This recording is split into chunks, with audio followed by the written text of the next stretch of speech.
Hello and welcome to the Success Showcase. I'm your host, Eric Lopkin with the Modern Observer Group. And with me, as always, is Chip Janiszewski from the Happiness and Success GPS. Chip, how are you doing today? I'm doing great. How about you, Eric? I'm doing fantastic.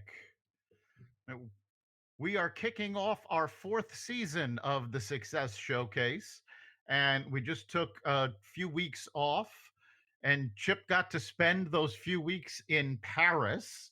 Tell us a little bit about that. I still don't know any French.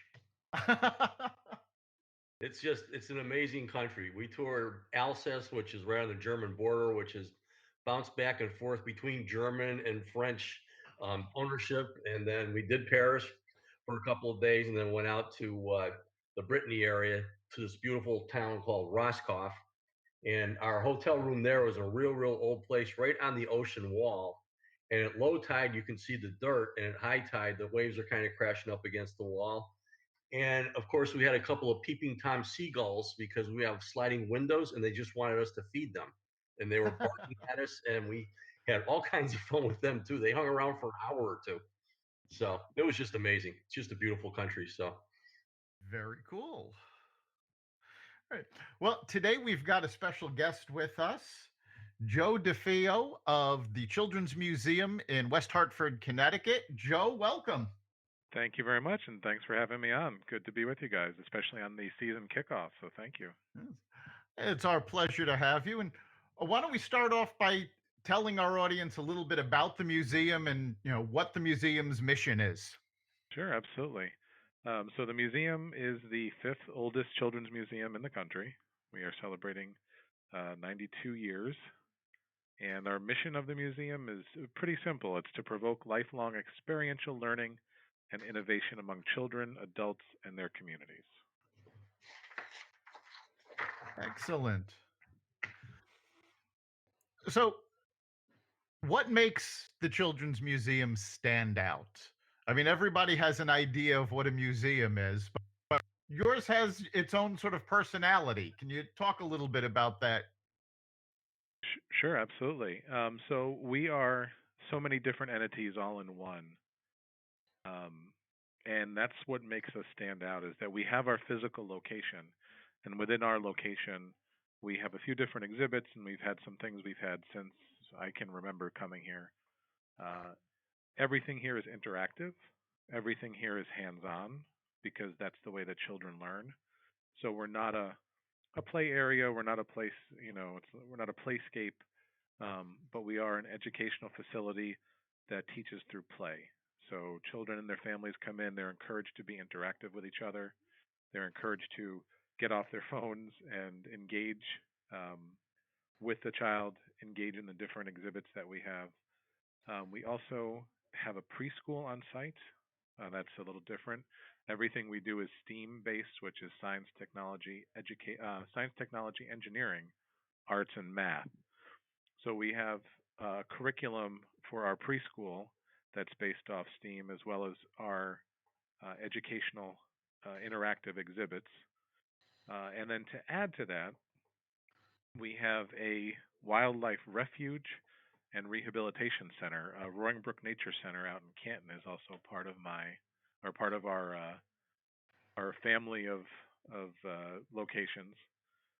We house about 300 animals, and we rehab just about three times that many. So I think this year we're on track to rehab and release about 1,000. Um, And Finally, for I'm those of sorry. our listeners that don't know, what do you mean by rehab an animal? Oh, sure. So all the animals we have here are injured or abandoned animals. We're not a zoo. Animals either get dropped off on our doorstep, quite literally. For those of you who don't know, we have a giant hollow sperm whale on our property. It was built by the Connecticut Cetacean Society 42 years ago. Um, and one day we got a phone message. It was a Monday. We all came in the office, and the phone said, "Check the whale." And we did. And inside the whale was a cat carrier, and inside that cat carrier was a bobcat. So Oh, yeah, so people literally drop them off, or if it's an animal that is hit by a car, for instance, we get a lot of birds that are hit by cars because they have been feeding too close to the road. So what we do is we treat them, we get them back to health, and then if they're able to be released back into the wild, so that's the rehab part, and if they're able to be released, we do so. Our bobcat, his name is Rufus, unfortunately could not be released. He was declawed. We did get him as a kitten. So he's very comfortably living here. Otherwise, he would not have made it out in the wild. Yeah, and the Roaring Brook Nature Center is actually out in my neck of the woods out here in Canton, whereas the museum itself is located in West Hartford. And I've been obviously to both things. In fact, my sons grew up going to Roaring Brook a lot when they were younger, and they do have the rehab there as far as taking care of the animals. You have a lot of birds there. Yes. And a really nice exhibit area, and also it's a beautiful. You go out in the woods and you have a lot of walking trails out there also. So it's really a well kept secret. And it's so cool that you folks are together. One of the things that I did want to bring up is your website is very, very comprehensive. And for those of you folks out there, the website is the Children's Museum CT for Connecticut.org. Again, the Children's Museum CT.org. And your top link bar kind of says it all. I mean, you just gave us a little bit of an overview, but you talked about the exhibits, and you have a list here: Sonic Sensation, Early Childhood Learning Lab, Wildlife Sanctuary, and a whole slew of other ones. You have a whole bunch of programs there where you have a vacation science camp. You can do birthday parties and a lot of other things. The planetarium, you talked about the preschool. There's just a lot of things there. And I met you through the West Hartford Chamber of Commerce, and we've had a couple of really nice business after hours at your facility too. So there's so many things that are going on over there that I highly, highly encourage you folks out there to take a look at the website and check it out, see what you can do to support the Children's Museum. But what are the special things going on right now, Joe? Sure. So right now, what we have going on is you'd mentioned it. Sonic Sensation is a new exhibit that we just opened up. It's a exhibit all about the science of sound and hearing and how to protect your hearing. And there's all kinds of neat interactive parts of the exhibit. There's an area where you can hear how different animals would hear. There is an area where you can make your own soundtrack to a movie. There's a scream chamber, which comes in very handy, not just for the kids, but also for some of the parents and people who work here too. We have that, and we have our new early learning lab, which is a interactive space geared toward the very young. Most of the we say that most of the time we focus on children between the ages of 3 and 12. Our early learning center, or sorry, early learning lab as we call it, is geared toward kids even younger than that. And it's all interactive, and we have it arranged so that parents and caregivers are encouraged to help the children. It's a lot of art-based interactivity. We have reading nooks in that area, as along with a lot of other places. And we're working on developing a new laser show. We were donated a laser system by DNR Technologies out of Watertown, who the owner of that location came to the museum as a child, saw how the planetarium worked, and loved it so much he got into the field of lasers and donated back an old laser system so that we can show some classic laser shows. And we're working on a new holiday themed laser show for people in our planetarium.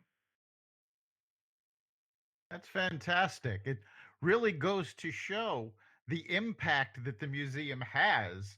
I mean, not only did you sort of shape where this person went in their career, they also came back and went, yes, I understand that this is why I did this, and now he's come back to help. Yeah, absolutely, and that's one of the things that we pride ourselves on is that we have a network of alumni, not just from our preschool, but people who have been through here. It's hard to find someone in the area who either through school, field trips, or on their own hasn't in some way come through our doors. Um, and part of the impact too is that again, sort of talking about what makes us unique is that we branch out.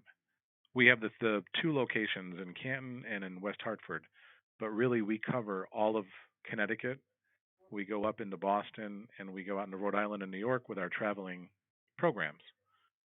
We have about 100 different programs we bring to um, schools, community centers, libraries, anywhere that people congregate in their neighborhoods. We will bring a program to. In fact, we just launched a large-scale program in Hartford with the help of the Catholic Charities, Hartford Foundation for Public Giving, and the Center for the Latino Family, where we are bringing the museum to the neighborhoods. 3 different family centers will get an experience for the full day where we will bring our programming to them and the children and their families. We'll do 3 different programs over the next few months, along with some mini programs in the libraries in the community. And then right before the summer, we'll bring a group of the folks from the family centers into the museum. So it's full day programs, and we're constantly going back into the community. So it's not just a one and done sort of program. They actually can take something with them at the end of the day and continue that learning at home. And as you said, you're based in West Hartford, but these programs go out to a 4-state area because you're centrally located there. So Mm-hmm. you're dealing with kids from all different walks of life, different cultures, different backgrounds, and making sure that they receive this STEAM education, which unfortunately has been lacking in school curriculums. Absolutely has. And the part of the problem too is that a lot of these kids don't get STEAM curriculum, and to be honest, a lot of times it's STEM curriculum, which is they just leave out the arts because nobody can figure out how to really incorporate that A sometimes. But what they do is they get that in high school, and by the time they get that in high school, they've already developed their learning habits. And to introduce an entirely new curriculum and way of learning is very jarring. So a lot of kids don't get the exposure early on, which is what we aim to do, and put them on a path toward those kind of not just learning experiences, but further down the line, STEAM-based jobs. I mean, you look at one of the biggest employers in the state is Pratt and Whitney, and engineering, science, technology, design, the art part of it, and math, they all fit into that one particular employer.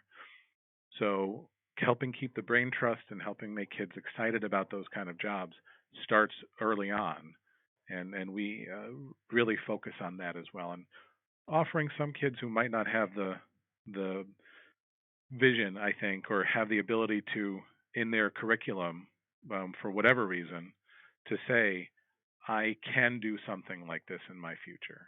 And bringing these programs shows them that they can do that.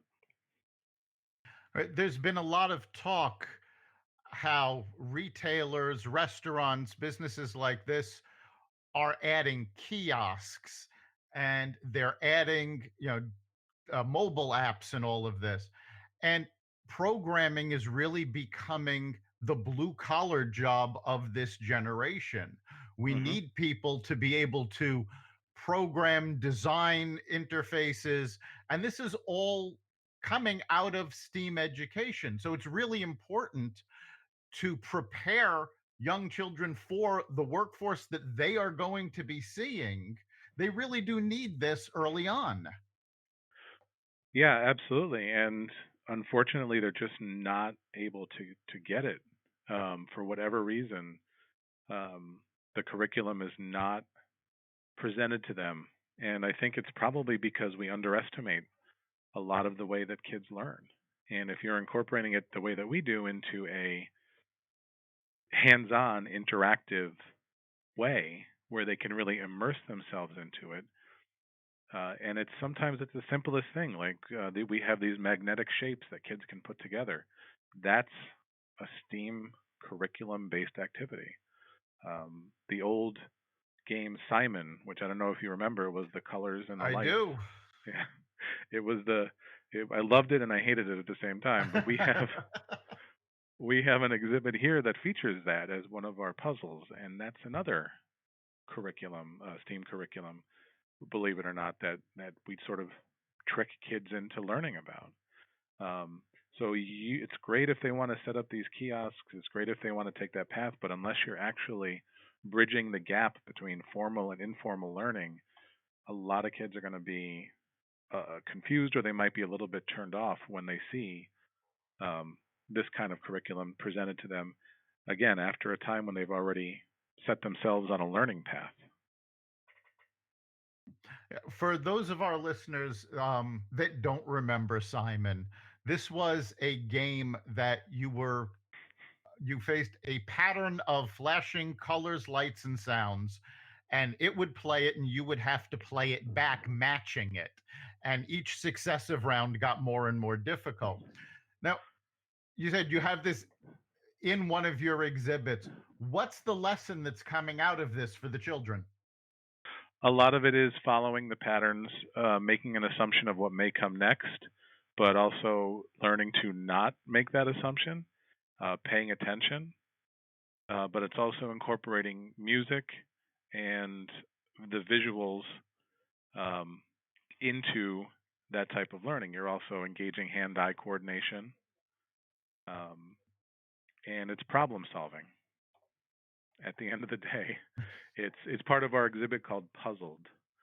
And what it is one of a few different puzzles that are, the old mind benders and brain teasers, and we have different tables where kids can move from puzzle to puzzle, and you're really establishing that sort of base motor skill that you can then progress to something a little bit bigger. Everything has that visual component, everything has that problem solving component, and everything does have a logical conclusion and logical end.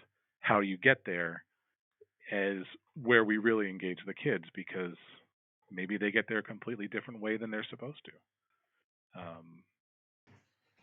So we really push that sort of starting your learning path and starting the way that you want to learn early on. Yeah, you do have a tab in your website for educators, and you talked a little bit about going outside and so on. But you actually have a really, really good section in there as far as how teachers and schools can get a hold of you to use your services there or have you come in. Maybe you can talk a little bit about that too, because obviously you want to be very, very interactive with the community, and you have a lot of outreach there. But there's a tab there that kind of explains everything. So, what's the best way for people to get a hold of you and get involved, bringing their classes and that kind of thing there? Sure. What we have is online. We have like you had said, the educators tab on our website. We have an educator resource guide that breaks down our programs that we have available. What that includes is everything from our basic preschool programs all the way straight up through high school programs. Those are our traveling classroom programs. We do have a registrar specifically for folks who want to come here to our museum for a field trip. Pricing is available online as well. We don't want to surprise anybody, and we are willing to work with community groups, different kinds of school groups. The number directly would be 860-726-4008. And our registrar is great. He will put everything in. He'll go over all the information that you need as far as what you should bring or how the day would go, and works with the schools as to maybe something particular they're working on in their classroom that we have here, then they can make that connection. We do have our planetarium programs. We offer workshops not just to bring out to schools and community centers, but workshops within the classrooms here. We do have 3 different formal classrooms, and then the entire museum is a learning facility. So everywhere and anywhere we can have a class, we will. But we have a PDF of our educators resource guide, just to give everybody an idea of what the museum and Roaring Brook offer as far as the programs that we have. And they can always come take a visit too. We always love showing people around, because we can't shut up about the place because we're so excited about the stuff that we do here. Well, obviously it brings out the kid in all of us too, because I can remember going there as a youngster, and I still get thrilled every time I walk into your place. It's just amazing, and it's a license to be a kid again. I know we have to chase you around and calm you down every time you come by. That's it. Hit me with the tranquilizer gun. No, I'm just kidding. But It's funny you say that because we have live animals. One of the things that we do have to do is animal containment in case an animal gets out. It's the only time I've ever been trained on how to deal with a tarantula that might escape from their cage. So we have the experience. Now, okay, you you don't want have a reality show experience out there too with the live tarantulas with visitors and so on and so forth running around, but it's just amazing everything that's there. Now you have a staff there that works there, and obviously you rely very, very heavily on volunteers also. And I know you have a section on how people can contact you about that too, as far as getting involved and helping you folks out. So you want to give us a little overview of that? Yeah, absolutely. We do have a lot of volunteer opportunities. We're always looking to build up those opportunities, especially folks who may want to come in and learn about the exhibits enough that they can be a docent for the folks in the museum, show folks around, maybe guide parents in different types of learning and activities that they can not only do in the museum but at home. We also have a great relationship with a lot of corporate groups. Um, Mass Mutual was just in here, as a matter of fact, at the beginning of September, helping us set up Sonic Sensation. And the dinosaurs, who I know you wanted to interview, unfortunately, they were moved to a different location. So they're just a little tired from their move, but they helped move those guys over and help get our new exhibit set up and our dinosaurs back in their new home. Um, so we have a lot of groups. Really, they would just have to call over to our main number, um, and we have a volunteer coordinator. Her name is Jennifer Parker. She's really great. The number to call for volunteer opportunities is 860-231-2824. On the website, too, we have a link where you can email us directly, and we do answer our emails very quickly. We have a Facebook page people can go to and see all the information regarding our exhibits and regarding our volunteer programs. Um, so we do have everything on social media. And again, we do respond relatively quickly to any request, but any amount of time and any level of volunteer we're always looking for. Of course, people love working in the sanctuary with the animals, but we have a lot of other opportunities available. You mentioned earlier that you go out to schools and libraries, but I also know that you have programs designed for homeschool children Yes, as well. Can you tell us a little bit about that? sure, absolutely. So we do have that. It is uh, our museum is generally closed on Mondays over the course of the fall, winter, and early spring. So on Mondays we have a 7-week hands-on program. Um, we do uh, not just our homeschooling program; it's a basic science instruction, and all of our programs meet next generation science standards. Um, we do the formal classroom training, but we also do the hands-on experimental and experiential training. We have it's for students K through 8, and we do have different tracks. We have a space science track, we have a physical science track, and a life science track. Um, they generally run for about 2 to 3 hours in the mid morning to afternoon, um, and we do assess how different students do come in. We are part of the coalition as far as homeschooling, things like that. So we do have that here at the museum every Monday over the course of those 4 months. And registration is available directly on the website. Um, and anytime anyone wants to come in, again, to take a tour on a day when we may have homeschool or take a tour of our preschool, we're more than happy to offer that. That's fantastic. And I know you've also got a seminar series on family health. So Hmm. you're not just training people in STEAM. These are things that are actually affecting their day-to-day life. Um, I believe you've got two seminars coming up. Can you tell us a little bit about those? Sure. So what we're actually doing is we're revamping that program. We do work with Connecticut Children's Medical Center. We have a very good relationship with them. We had in the past a series regarding everything from vaccines to eating properly to sleep cycles, things like that. So we're working on revamping it to maybe make it into a web series so that Oh, because parents are so busy, getting out for the night, even if it's the most interesting thing or the thing you want to learn the most about, as a parent, getting out for the night is sometimes very tough. So we're working with them to try to get that series online and available to parents. Um, and we also have a partnership. We do have we have a seminar coming up actually next week, October 16th, um, with Watkinson School.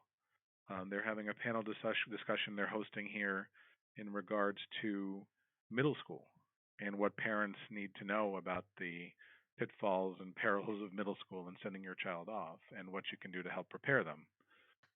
So that is going to be held here. So we do branch out with a few different outside groups in order to bring those, like you say, that's a perfect word, everyday issues uh, to the parents, not just our members, but to the community themselves.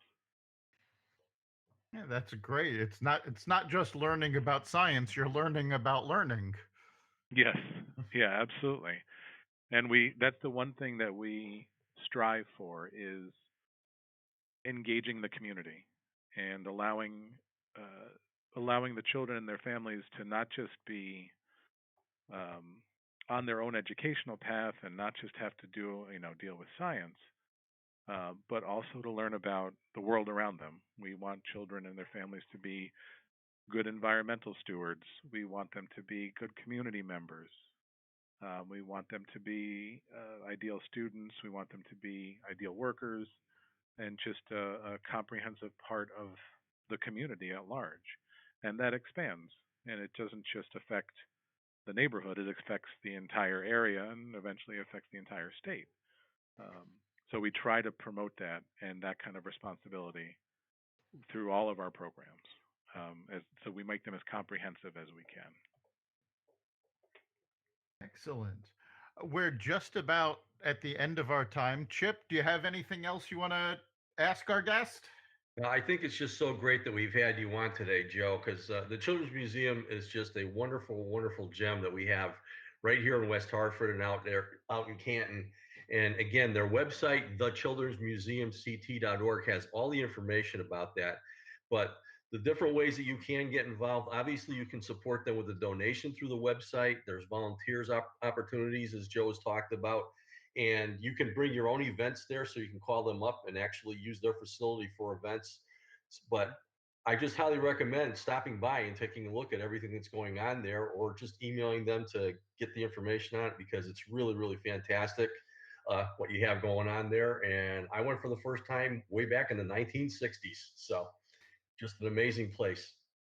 Well, we're always happy to have you back no matter how many years it's been. And thanks for the kind words and thanks for having me on. I appreciate it.